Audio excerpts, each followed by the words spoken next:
Менә ул дөньяны шаулаткан сәяхәтчеләрнең берсе. 72 яшьлек яхта капитаны Алмаз Алиев. Бүген ул ниһаять Казанга, туган җиренә кайтып җитте. Мы его не узнали.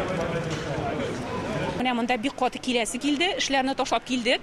Һәм бик каты шат аның исән-сау кайтып җитүенә. Готовил погоду. Һәр иртәм һава торышын караудан башлана иде. Без гел аралашып тордык. Диңгезчеләр эчә торган сусыз, ризыксыз калгач, бу хәлдә ярдәм итәргә тырыштым. Алиев җитәкчелегендәге команданың сәяхәте 9 айга сузылды. Капитан Алмаз, аның ярдәмчесе 32 яшьлек Илфат Миңнебаев, боцман 36 яшьлек Вил Сагыйтов узган елның 28 июлендә Милонга яхтасында Казаннан кузгалган иде. 15 сентябрьдә Төркиянең Мәрмәри шәһәренә килеп җитеп, аннан дөнья тирәли сәяхәткә чыгып киттеләр. Маршрутлары Урта диңгез, Атлантик, Тын һәм Һинд океаннары аша узды. Сәяхәт барышында диңгезчеләр төрле маҗараларга да очрый.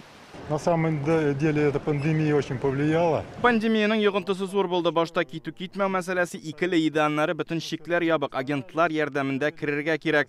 Ягулык, азык-төлек беткән вакытларда команда эшендә курыктым. Алмаз Алиев сәяхәт вакытында 15 килограммга ябыккан. Аның җитәкчелегендәге команда инде Казанда. Бераз ялдан соң кабаттан эшкә керешәчәкләр. Парусная школа у нас работает. Безнең җилкән мәктәбе эшли, җилкәнне көймәләр белән идарә итәргә өйрәтәбез. Анда 12 яшьтән шөгыльләнергә мөмкин. Хәтта 80 яшьлекләр дә килә.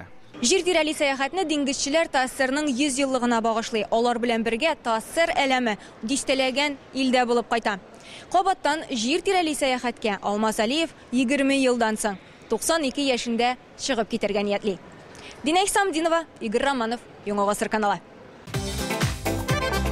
Көтелмәгән кунак көттереп кенә интернет челтәрләренә дә килеп җитте. Хәзер бу фильмның барлык серияларын ТНВ.ру сайтында карап була.